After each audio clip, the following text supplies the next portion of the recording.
Sebagai manusia, setiap harinya tentu kita melakukan urin dengan membuang air kecil. Urin mengandung zat yang sudah tidak diperlukan oleh tubuh sehingga perlu dikeluarkan karena dapat meracuni tubuh. Nah, apa aja sih organ yang berperan dalam mekanisme pembentukan urin? Untuk tahu lebih lanjutnya, silakan simak video kami. Sebelum lanjut ke materi tentang sistem urinaria, ada pepatah mengatakan tak kenal maka tak sayang. Jadi perkenalkan kami dari kelompok 11 kelas kesehatan masyarakat B yang beranggotakan Afifa Mela Safa dengan NIM akhir 057, Ardi Dwi Saputra dengan NIM akhir 073, Azahra Laisa Wulandari dengan NIM akhir 087. Selanjutnya ada Sahira Dilia Safa dengan NIM akhir 088 dan Eustakia Linggar Sekundantari dengan NIM akhir 092. Selamat menyaksikan. Jadi, apa itu sistem urinaria pada manusia? Sistem urinarius atau sistem perkemihan adalah suatu sistem tubuh tempat berlangsungnya penyaringan darah agar darah tidak mengandung zat-zat yang tidak lagi digunakan oleh tubuh. Sistem ini juga menginduksi penyerapan zat-zat yang masih digunakan oleh tubuh.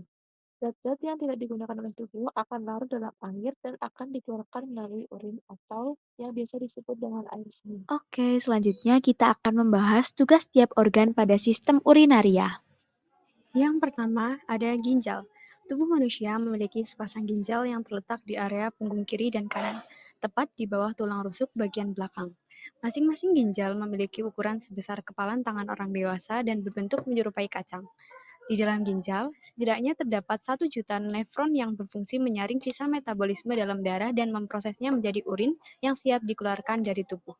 Setiap nefron biasanya terdiri atas bola yang dibentuk dari kapiler darah atau glomerulus dan tabung kecil atau tubulus ginjal. Pada intinya, di ginjal ini, ginjal akan memfiltrasi urea dari darah melalui struktur yang disebut nefron atau penyaringan kecil. Masing-masing nefron umumnya terdiri atas bola yang dibentuk dari tubulus ginjal atau tabung kecil dan glomerulus atau darah kecil. Kemudian, urea bersamaan dengan cairan dan limbah lainnya akan membentuk urin saat melewati nefron menuju tubulus ginjal. Yang selanjutnya, bagian dari sistem urinaria yang kedua adalah ureter. Ureter adalah bagian dari sistem urinaria yang berbentuk menyerupai saluran pipa atau tabung. Sama halnya dengan ginjal, ureter terdiri atas 2 bagian dan berfungsi membawa urin dari kedua ginjal ke kandung kemih. Otot-otot di dinding ureter akan berkontraksi, kemudian mengendur sehingga urin akan turun dari ginjal ke kandung kemih. Setiap 10-15 detik, urin dalam jumlah yang sedikit akan dialirkan dari ureter ke kandung kemih. Nah, ureter ini berbentuk silinder atau pipa yang memiliki panjang sekitar 25-30 cm dan diameter sekitar 3-4 mm.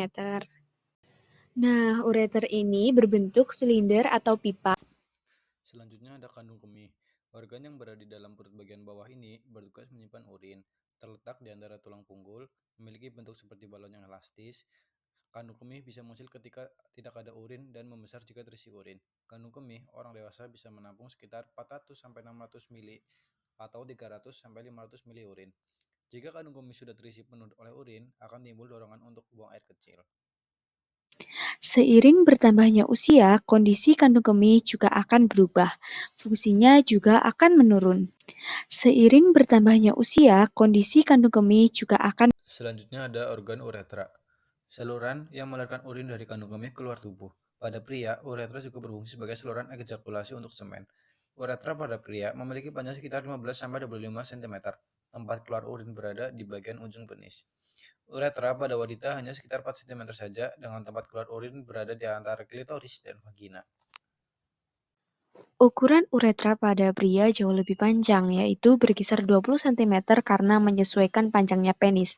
Namun sementara itu, wanita memiliki bentuk uretra lebih pendek, yaitu sekitar 4 cm saja. Nah, selanjutnya kita akan membahas mekanisme urinaria. Proses pertama dalam pembentukan urin dimulai dari ginjal. Ginjal adalah organ utama dalam sistem urinaria yang berfungsi untuk menyaring darah, menghilangkan limbah, dan mengatur keseimbangan elektrolit serta cairan tubuh. Setiap ginjal terdiri dari nefron, unit fungsional yang terdiri dari glomerulus atau penyaring darah, dan tubulus atau tempat pengolahan zat sisa. Ginjal menghasilkan urin melalui proses filtrasi, reabsorpsi, dan sekresi. Filtrasi terjadi di glomerulus, reabsorpsi sebagian besar air dan zat berguna terjadi di tubulus, dan sekresi melibatkan pengeluaran zat sisa dari darah ke dalam urin. Selanjutnya adalah ureter yang berperan sebagai saluran penghubung ginjal ke kandung kemih. Urin yang dihasilkan di ginjal akan mengalir melalui ureter menuju kandung kemih. Nah, ketika kandung kemih penuh, reseptor pada dinding kandung kemih mengirimkan sinyal ke otak yang memicu dorongan untuk buang air kecil. Di sini, kandung kemih merupakan organ berotot yang menyimpan urin sebelum dikeluarkan dari tubuh. Jika ureter adalah saluran yang menghubungkan ginjal ke kandung kemih, maka uretra adalah saluran yang menghubungkan kandung kemih ke dunia luar. Fungsi utamanya adalah mengeluarkan urin dari tubuh. Nah, tahap akhir dari mekanisme urinaria ini adalah proses buang air kecilnya sendiri atau miksi yang dikendalikan oleh sistem saraf. Ketika kandung kemih penuh, otot-otot pada dinding kandung kemih berkontraksi, sementara sphincter uretra atau otot di sekitar uretra harus rileks agar urin dapat keluar. Nah, setelah mengetahui mekanisme sistem urinaria, kalian juga perlu mengetahui perbedaan mekanisme sistem urinaria pada pria dan wanita. Kira-kira apa aja ya? Yuk simak. Perbedaan antara sistem urinaria antara pria dan wanita terutama terletak pada struktur dan fungsi uretra. Uretra pria lebih panjang sekitar 20 cm dan berfungsi untuk mengeluarkan urin serta air mani. Sedangkan uretra wanita lebih pendek sekitar 3-4 cm dan hanya berfungsi untuk mengeluarkan urin. Selain itu, uretra pria melewati kelenjar prostat, yang menambah kompleksitas anatomi dan fungsinya.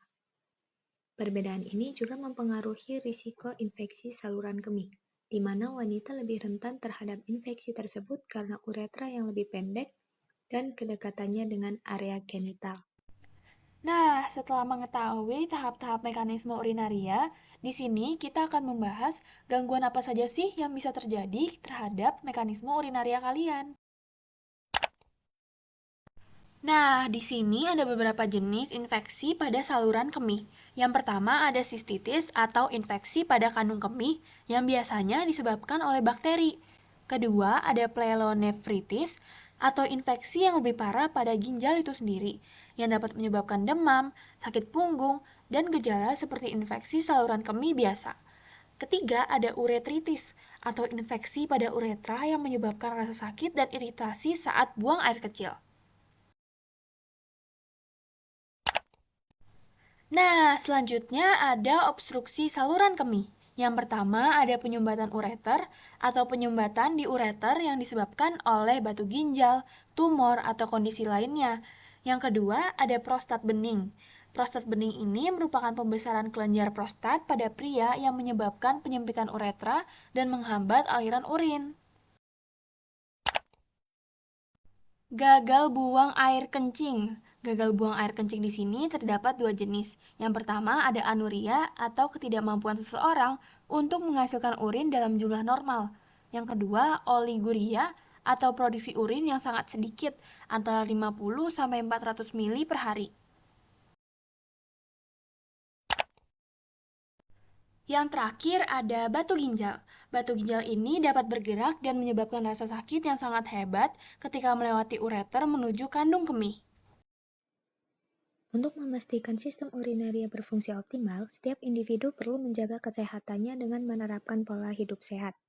Berikut ini beberapa cara menjaga kesehatan sistem urinaria. 1. Jangan menahan buang air kecil terlalu lama. 2. Bersihkan alat kelamin setelah buang air kecil agar terhindar dari infeksi bakteri. 3. Mengenakan pakaian dalam yang longgar dan nyaman. 4. Cukupi asupan cairan tubuh harian agar dapat mencegah obstruksi saluran kemih dan infeksi saluran kemih. 5. Perbanyak konsumsi makanan rendah garam dan tinggi kalsium guna mencegah batu ginjal. 6. Lakukan senam Kegel untuk memperkuat otot-otot di panggul, sehingga mengurangi risiko terkena inkontinensia urin. 7. Hindari merokok, menggunakan vape, dan minum minuman beralkohol. Nah, jadi sekian dari kami tentang materi sistem urinaria. Semoga bermanfaat bagi teman-teman semuanya. Terima kasih.